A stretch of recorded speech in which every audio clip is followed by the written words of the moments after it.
5.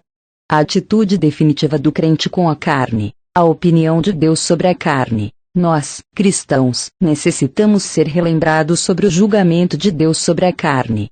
O Senhor Jesus diz que a carne não serve de nada. João 6:63. Tanto faz se for o pecado da carne ou a bondade da carne, tudo é vão. O que nasce da carne, seja o que seja, é carne e jamais pode ser descarnada. Tanto faz se for a carne no púlpito, a carne no auditório, a carne nas orações, a carne na consagração, a carne na leitura da Bíblia, a carne no canto de hinos ou a carne na prática do bem. Deus afirma que nada disso serve.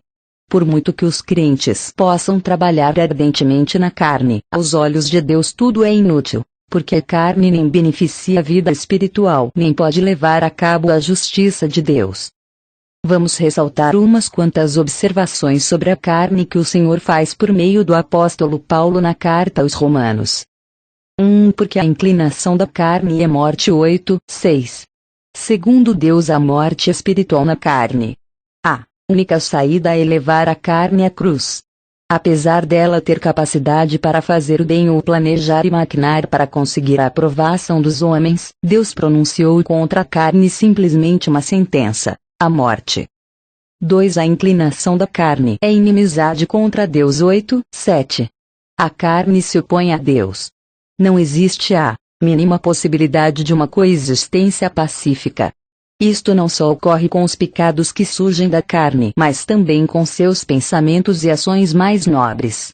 É óbvio que os pecados contaminantes são contrários a Deus, mas tenhamos presente que também se podem fazer boas ações independentemente de Deus. 3. Não é sujeita à lei de Deus, nem em verdade o pode ser. 8:7. Quanto melhor trabalha a carne, mais se afasta de Deus. Quantas pessoas boas estão dispostas a acreditar no Senhor Jesus? A justiça própria não é justiça absolutamente. Em realidade é injustiça. Ninguém pode jamais obedecer todas as doutrinas da Santa Bíblia. Uma pessoa pode ser tanto boa quanto má, mas uma coisa é certa: não se submete à lei de Deus. Se for má, infringe a lei. Se for boa, estabelece outra justiça fora de Cristo e deste modo passa por cima do propósito da lei. Pela lei vem o conhecimento do pecado. 13:20.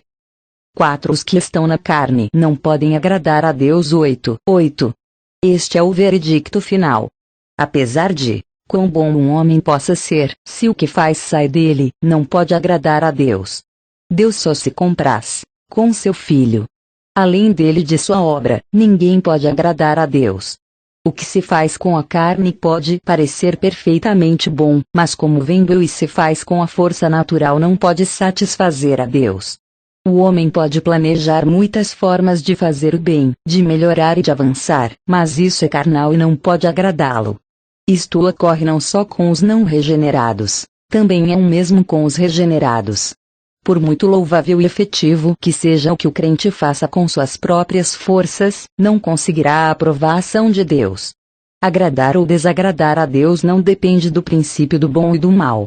Pelo contrário, Deus procura a origem de todas as coisas. Uma ação pode ser totalmente correta, mas entretanto Deus pergunta: qual é sua origem? Por essas referências bíblicas podemos começar a compreender o quanto são vãos e inúteis os esforços da carne. Um crente que veja claramente a avaliação de Deus nesta questão dificilmente tropeçará. Como seres humanos, distinguimos entre boas obras e más obras. Deus vai mais além e faz uma distinção apoiada na origem de cada obra. A melhor das ações da carne desagrada a Deus tanto quanto a obra mais malvada, porque as duas são da carne. Do mesmo modo que Deus aborrece a injustiça, também aborrece a justiça própria.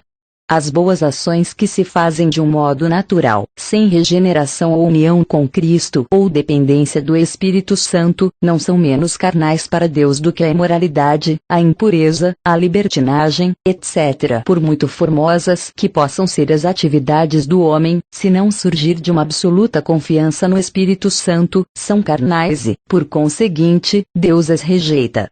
Deus odeia e rechaça tudo o que pertence à carne, sem ter em conta as aparências externas, tanto se tratando de um pecador como de um santo. Seu veredicto é: a carne deve morrer. A experiência do crente. Mas como um crente pode ver o que Deus viu? Deus é inflexível com a carne e todas as suas atividades, mas parece que o crente que só rejeita seus aspectos maus e se mantém afetuosamente abraçado à própria carne, não a rechaça categoricamente em sua totalidade. Em vez disso, continua fazendo muitas coisas na carne. Toma uma atitude segura e orgulhosa como se estivesse cheio da graça de Deus e capacitado para atuar corretamente. Literalmente, o crente se serve da carne. Por causa deste auto-engano, o Espírito de Deus deve levá-lo pelo caminho mais vergonhoso, para que conheça sua carne e alcance a perspectiva de Deus. Deus permite que essa carne caia, se debilite, e inclusive peque, para que possa compreender se há ou não algo de bom na carne. Isso costuma ocorrer ao que pensa que está progredindo espiritualmente. O Senhor o põe à prova para que se conheça a si mesmo. Frequentemente o Senhor revela sua santidade de tal modo que o crente não pode fazer mais que considerar contaminada sua carne. Às vezes, o Senhor consente que Satanás o ataque, para que, através do sofrimento, perceba sua condição. É uma lição extremamente difícil e que não se aprende da noite para o dia. Só depois de muitos anos, chega gradualmente a compreender o quão pouco confiável é sua carne. A impureza, inclusive no melhor de seus esforços. Em consequência, Deus o deixa experimentar Romanos 7 até que esteja disposto a reconhecer, como Paulo, porque eu sei que em mim, isto é, em minha carne, não habita bem algum. V. 18. Como é difícil aprender a dizer isto de modo genuíno. Se não fosse pelas inumeráveis experiências de derrota penosa, o crente continuaria confiando em si mesmo e considerando-se capaz. As centenas e milhares de derrotas o levam a admitir que é impossível confiar na justiça própria e considerar-se a si mesmo capaz. Esse tratamento enérgico, no entanto, não termina aqui. O autoexame deve continuar. Porque é quando um cristão cessa de julgar-se a si mesmo e fala em tratar a carne como extremamente inútil e detestável, mas assume, em vez disso, uma atitude levemente vã e aduladora para si mesmo, então Deus se vê obrigado a fazê-lo passar pelo fogo, a fim de consumir a escória. Poucos são os que se humilham e reconhecem sua imundície. Menos que alguém se dê conta deste estado, Deus não vai retirar seus toques de atenção. Como crente não pode livrar-se da influência da carne em nenhum momento, nunca deveria deixar de exercitar o coração a julgar a si mesmo. De outra maneira, logo vai recomeçar nas jactâncias da carne. Muitos supõem que só as pessoas do mundo precisam ser convencidas do pecado pelo Espírito Santo, pensando assim: pois o Espírito Santo já não me convenceu de meus pecados para que eu cresça no Senhor Jesus? Mas os cristãos devem saber que uma operação como essa do Espírito Santo é tão importante nos santos como nos pecadores. Por necessidade, o Espírito deve convencer os santos de seus pecados, não somente uma vez ou duas, mas sim a cada dia incessantemente. Oxalá experimentássemos mais e mais a convicção do pecado produzida pelo Espírito Santo, para que nossa carne pudesse ser posta sob julgamento de modo incessante e nunca lhe permitíssemos reinar. Que não percamos, nem mesmo por um momento, a ideia verdadeira do que é nossa carne e da avaliação que Deus faz dela. Que nunca acreditemos em nós mesmos, e nunca mais confiemos em nossa carne, sabendo que isso jamais pode agradar a Deus. Confiemos sempre no Espírito Santo, e em nenhum momento cedamos o nenhum mínimo espaço ao eu. Se jamais houve no mundo alguém que pudesse se gabar de sua carne, esta pessoa tinha que ser Paulo, porque quanto à justiça que é da lei era irrepreensível. E se alguém podia se gabar de sua carne depois da regeneração, certamente tinha que ser também Paulo, porque tinha passado a ser um apóstolo, havia visto com seus próprios olhos ao Senhor ressuscitado, e era usado grandemente pelo Senhor. Mas sua experiência de Romanos 7 o capacitara a compreender plenamente quem é Deus. Abriu seus olhos para que visse, pela experiência, que em sua carne não habitava o bem, só o pecado. A justiça própria de que se tinha orgulhado no passado, soube que é só lixo e pecado. Aprendeu esta lição, e aprendeu bem, daí que não se atreveu a confiar mais na carne. Mas Paulo não parou aí, de modo algum. Não. Paulo continuou aprendendo. E, assim, o apóstolo declara que não confiamos na carne. Se bem que eu poderia até confiar na carne. Se algum outro julga poder confiar na carne, ainda mais eu. Filipenses 3:4. Apesar das muitas razões que pôde enumerar para confiar em sua carne, vs. 5,6, Paulo se dá conta de como Deus a vê e entende muito bem que é indigna de confiança e que não pode confiar-se nela absolutamente. Se seguimos lendo Filipenses 3, descobriremos o quanto Paulo é humilde em relação a confiar em si mesmo. Não tendo minha própria justiça v. 9. Para ver se de algum modo posso chegar à ressurreição dentre os mortos. v. 11. Não, ou que seja perfeito. Mas vou prosseguindo, para ver se poderei alcançar aquilo para o que fui também alcançado por Cristo Jesus v. 12. Se um crente aspirar a alcançar a maturidade espiritual, deve preservar sempre esta atitude que o apóstolo Paulo apresenta ao longo do caminho espiritual, ou seja, não que já tenha alcançado. O cristão não deve atrever-se a ter a menor confiança em si mesmo, satisfação e gozo em si mesmo, pensando que pode confiar em sua carne. Se os filhos de Deus se esforçarem sinceramente em alcançar a vida mais abundante e estiverem dispostos a aceitar a avaliação que faz Deus da carne, não terão a si mesmos em maior estima que aos demais, por maior que seja seu progresso espiritual. Não vão dizer palavras como: naturalmente, eu sou diferente dos outros. Se esses crentes estiverem dispostos a permitir que o Espírito Santo lhes revele a santidade de Deus, e não temerem que claramente lhes exponha sua corrupção, então chegarão a perceber, pelo Espírito, sua corrupção de um tempo prévio, possivelmente com uma diminuição posterior nas experiências penosas de derrota. Entretanto, quão lamentável é que, mesmo quando a intenção da pessoa seja de não confiar na carne, apareça por baixo da superfície alguma pequena impureza, porque essa pessoa ainda crê que tem alguma força.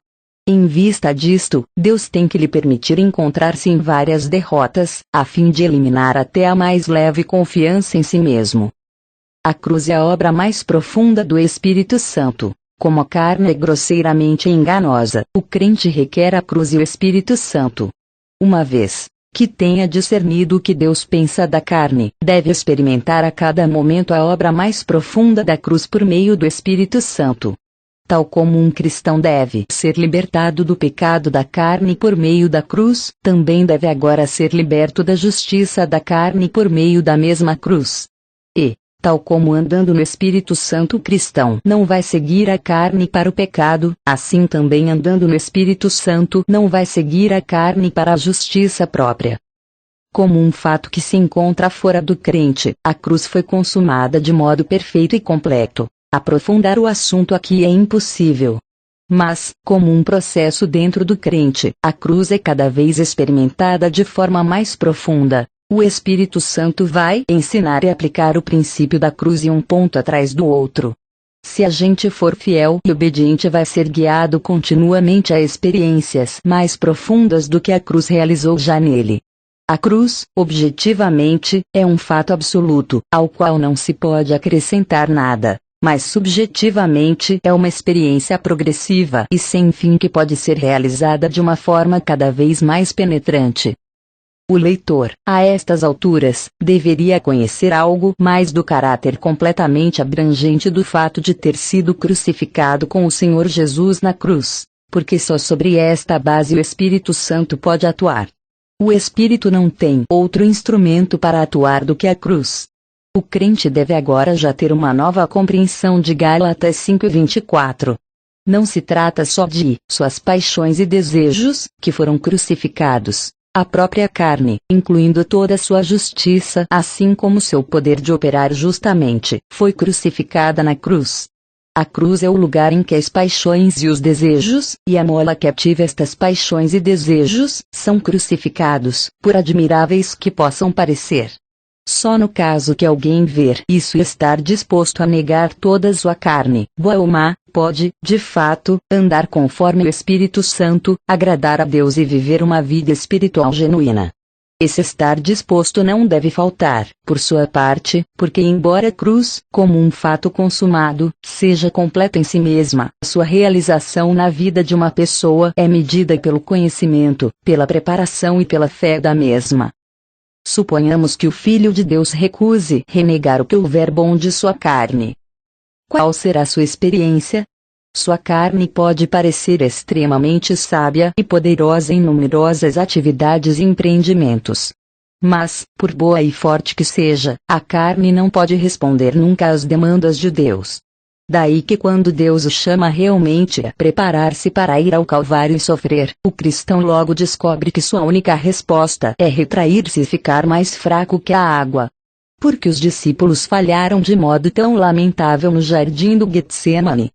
Porque, espírito na verdade estava pronto, mas a carne era fraca. Mateus 26:41. A fraqueza aqui causa falhas ali. Aparentemente, a carne só pode desdobrar seu grande poder em questões que se adaptam a seus gostos. Por esta razão, a carne se retrai diante da chamada de Deus. Sua morte, pois, é essencial, de outro modo nunca se poderá fazer a vontade de Deus. Tudo o que fazemos tem por intenção a ostentação própria, com o objetivo de ser visto e admirado por outros que pertencem à carne. Há bem natural assim como mal natural nesta carne. João 1:13 nos informa da vontade da carne. A carne pode querer e decidir e fazer planos para executar atos bons a fim de receber o favor de Deus. Mas ainda pertence à carne humana e por isso deve ir à cruz. Colossenses 2:18 fala da mentalidade de sua carne. A confiança de um cristão em si mesmo não é nada mais que confiar em sua sabedoria, pensando que conhece cada um dos ensinamentos das Escrituras e como servir a Deus. E 2 Coríntios 1:12 menciona a sabedoria de carne. É altamente perigoso aceitar as verdades da Bíblia com sabedoria humana, porque este é um método escondido e sutil que invariavelmente faz que o crente aperfeiçoe com sua carne a obra do Espírito Santo. Uma verdade preciosa pode ser entesourada de modo seguro na memória, no entanto, é meramente na mente da carne. Só o Espírito pode vivificar, a carne não aproveita nada. A menos que todas as verdades sejam vivificadas continuamente pelo Senhor, não produzem benefício nem para nós nem para outros. Não estamos discutindo o pecado aqui, mas sim a consequência inevitável da vida natural no homem. Tudo o que é natural não é espiritual. Não só temos que negar nossa justiça, mas também nossa sabedoria. Esta deve ser cravada na cruz também. Colossenses 2:23 nos fala de uma devoção, ou reputação de sabedoria de carne. Isto é, adoração, ou culto, na nossa opinião. Cada método que imaginamos para estimular, procurar ou adquirir um sentido de devoção é culto na carne. Não é nem adoração segundo o ensino das Escrituras, nem adoração sob a direção do Espírito Santo. Daí que existe sempre a possibilidade de andar pela carne, tanto na questão da adoração, como na obra cristã, ou no conhecimento da Bíblia, ou no salvar almas. A Bíblia menciona com frequência a vida da carne. A menos que seja rendida à cruz, vive tanto dentro do santo como do pecador. A única diferença é que no santo há oposição espiritual a ela. Mas fica para ele a possibilidade de pegar essa vida e tirar recursos, fazer uso dela. A vida da carne pode ajudar a servir a Deus, a meditar sobre a verdade, a consagrar-se ao Senhor. Pode motivar a executar muitos atos bons. Sim, o cristão pode tomar sua vida natural como verdadeira vida, de tal maneira que lhe dá a impressão de que está servindo à vontade de Deus. Temos que entender que dentro do homem há dois princípios de vida diferentes. São muitos os que vivem uma vida mista, obedecendo a um destes preceitos agora, e depois ao outro. Algumas vezes dependemos totalmente da energia do Espírito, em outras ocasiões misturamos nossa própria força. Não há nada que pareça estável e firme. Faço segundo a carne, para que haja comigo sim, sim e um não. 2 Coríntios 1:17. Uma característica da carne é sua volubilidade, alterna entre o sim e o não, e vice-versa. Mas a vontade de Deus é que não andemos segundo a carne, mas segundo o Espírito. Romanos 8:4. Nele também fostes circuncidados com a circuncisão não feita por mãos no despojar do corpo da carne, a saber, a circuncisão de Cristo. Colossenses 2:11. Deveríamos estar dispostos a permitir a cruz que, como uma faca na circuncisão, cortasse completamente tudo que pertence à carne. Uma incisão, assim, deve ser profunda e cortante de modo que não fique nada da carne escondido ou à vista. A cruz e a maldição são inseparáveis. Gálatas 13:13. Quando consignamos nossa carne à cruz, entregamos a maldição, reconhecendo que na carne não há nada bom e que não merece nada a não ser a maldição de Deus. Sem esta atitude no coração, é extremamente difícil que nós aceitemos a circuncisão da carne. Todo afeto, desejo, pensamento, conhecimento, intenção, adoração e obra da carne deve ir para a cruz. Ser crucificado com Cristo significa aceitar a maldição que nosso Senhor aceitou. Não foi um momento glorioso para Cristo ser crucificado no Calvário. Atos 12:2. Seu corpo foi pendurado no madeiro, o que significava ser maldito de Deus. Deuteronômio 21:23. Como consequência, que a carne seja crucificada com o Senhor implica simplesmente ser maldito pelo Senhor. Tal como temos que receber a obra consumada de Cristo na cruz, assim também temos que entrar na comunhão da cruz. O crente deve reconhecer que sua carne não merece outra coisa senão a maldição da morte. Sua comunhão prática com a cruz começa depois que vê a carne tal como Deus a vê. Antes que o Espírito Santo possa encher plenamente uma pessoa, tem que haver uma entrega completa da carne à cruz. Oremos para que possamos saber exatamente o que é carne e como tem que ser crucificada. Irmãos, não somos bastante humildes para aceitar de boa vontade a cruz de Cristo. Resistimos em admitir que somos impotentes, inúteis e totalmente corruptos até o ponto que não merecemos nada a não ser a morte. O que falta hoje não é viver melhor, mas sim morrer melhor. Temos que morrer uma boa morte, uma morte consciente. Falamos bastante sobre a vida, o poder, a santidade, a justiça. Falemos agora sobre a morte. Que o Espírito Santo penetre em nossa carne profundamente pela cruz de Cristo, para que possa chegar a ser uma experiência válida em nossa vida. Se morrermos corretamente, viveremos corretamente. Se estivermos unidos com Ele em sua morte, certamente estaremos unidos com Ele em sua ressurreição. Peçamos ao Senhor que abra nossos olhos para que possamos ver o imperativo absoluto da morte. Está preparado para isto? Está disposto a permitir que o Senhor mostre suas fraquezas? Está disposto a ser crucificado abertamente fora da porta? Vai deixar que o Espírito da cruz atue dentro de você? Que saibamos mais de sua morte. Que possamos morrer por completo. Deveríamos ter bem clara a ideia de que a morte da cruz é contínua em sua operação. Não podemos entrar nunca em um estágio de ressurreição que deixe a morte totalmente de fora, porque a experiência da ressurreição se mede pela experiência da morte. Um perigo que há entre os que perseguem a vida de ascensão é que se esquecem da necessidade categórica de reduzir continuamente a carne a nada. Abandonam a posição da morte e avançam a de ressurreição.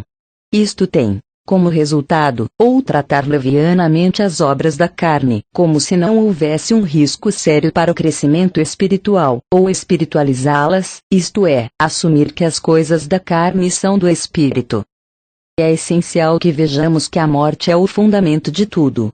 O reino chamado ressuscitado e ascendido será irreal se não se mantiver continuamente a morte da carne. Não nos enganemos pensando que somos tão avançados espiritualmente que a carne já não tem poder para nos seduzir. Essa é tão somente a intenção do inimigo de nos apartar da base da cruz com o objetivo de nos fazer carnais interiormente e espirituais por fora.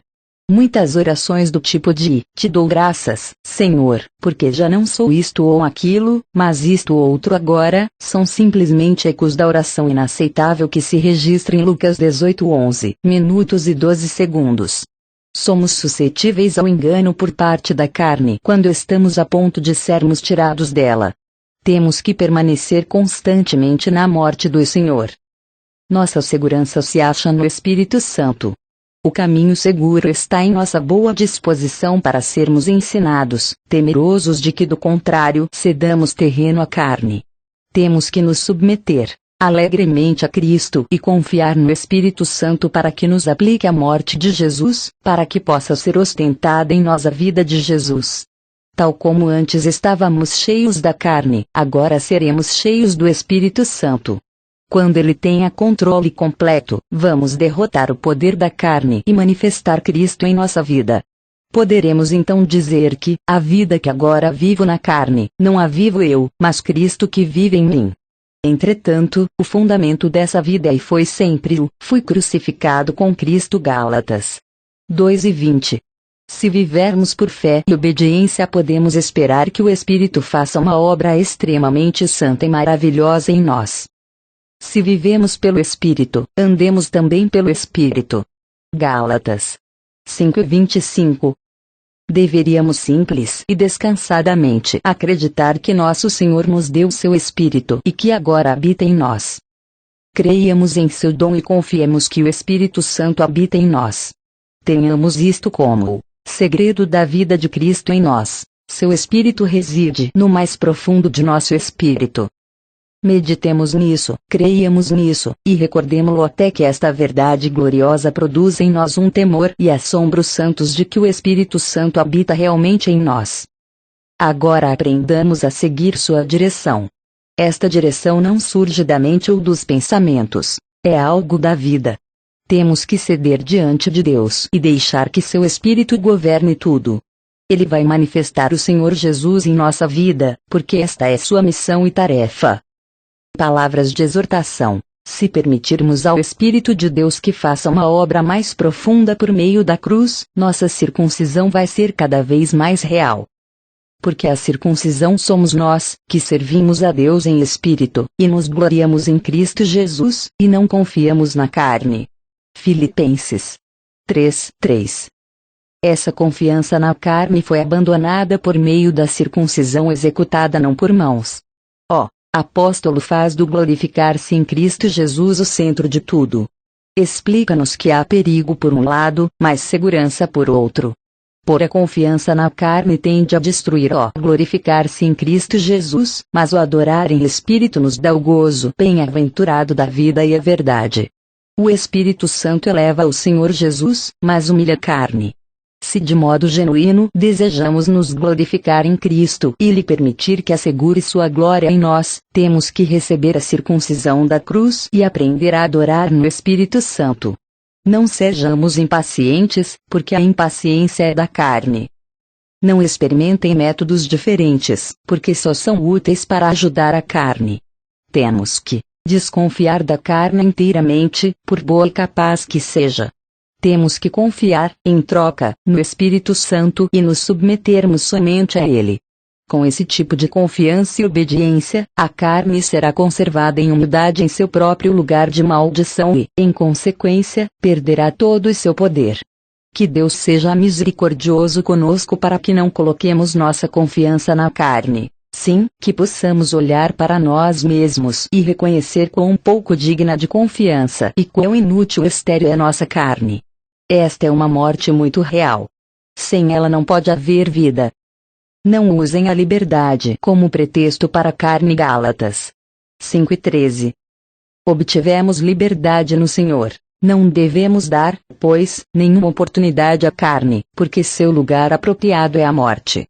Não concebamos de modo inconsciente a atividade do Espírito Santo como se fosse a nossa própria, mas sim estejamos sempre em guarda para que a carne não possa reviver. Não usurpemos a glória de um triunfo e com isso proporcionemos à carne uma oportunidade para voltar a empreender suas operações. Não nos tornemos confiantes demais por causa de nossas poucas vitórias. Se o fizermos, nossa queda será maior. Quando tiver aprendido a vencer a carne e esta já tenha perdido seu poder, não imagine nunca que a partir de então já tem o triunfo definitivo sobre ela. Se não depender do Espírito Santo, logo vai estar uma vez mais envolvido em experiências penosas. Com santa diligência deve cultivar uma atitude de dependência, pois de outro modo vai ser o alvo dos ataques da carne. Quanto menos orgulho ostente, menos oportunidades terá a carne. Ó apóstolo, imediatamente depois de dar seu ensinamento sobre a crucificação da carne e o andar no Espírito, diz: não nos tornemos vangloriosos. Gálatas 5:26. Se reconhecer humildemente quão inútil é diante de Deus, não vai tentar se envaidecer diante dos homens. Suponhamos que dissimule a fraqueza de sua carne diante dos homens a fim de receber glória. Não estará, sem se aperceber, dando ocasião à carne para sua atividade. O Espírito Santo pode nos ajudar e nos fortalecer, mas ele mesmo não vai nos substituir na realização daquilo que é nossa responsabilidade. Portanto, para cumprir esta responsabilidade, nós, por um lado, temos que manter uma atitude que não dê ocasião alguma à carne. Mas por outro lado temos que pôr essa atitude realmente em prática quando sejamos chamados a negar a carne em todas as realidades de nosso afazer diário. Não tenhais cuidado da carne em suas concupiscências, admoesta Paulo, Romanos 13:14. Para que a carne possa operar, necessita uma oportunidade ou ocasião. É por isso que não devemos proporcionar-lhe essa oportunidade. Se a carne tiver que ser mantida no lugar de maldição, temos que estar sempre alerta. Temos que examinar nossos pensamentos continuamente para ver se albergarmos presunção ou não, porque, certamente, uma atitude assim dará uma grande oportunidade à carne. Nossos pensamentos são muito importantes aqui, porque o que acontece no segredo de nossa vida intelectual vai irromper ao exterior abertamente em palavras e feitos. A carne não deve ter nenhuma oportunidade nem base. Inclusive quando conversamos com outros, temos que estar atentos para que nas muitas palavras a carne não ache oportunidade para executar sua obra. É possível que nós gostemos de dizer muitas coisas, mas se estas coisas não são enviadas pelo Espírito Santo é melhor não dizê-las. Mesmo se aplica a nossos atos. A carne pode elaborar muitos planos e métodos e estar cheia de expectativas. Tem opiniões, poder e habilidade. Aos outros, e inclusive a nós mesmos, todas elas podem aparecer como dignas de elogio e aceitáveis. Mas sejamos bastante ousados para as destruir, inclusive as melhores delas, por temor de infringir o mandamento do Senhor. O melhor que a carne tem para oferecer deve ser entregue de modo inexorável à morte, pela simples razão de que pertence à carne. A justiça da carne é tão aborrecível como o pecado. Seus atos bons deveriam ser objeto de arrependimento por nossa parte com a mesma unidade que se fossem atos pecaminosos. Sempre temos que ter em conta o ponto de vista que tem Deus da carne. Em caso de falharmos, temos que nos autoexaminar.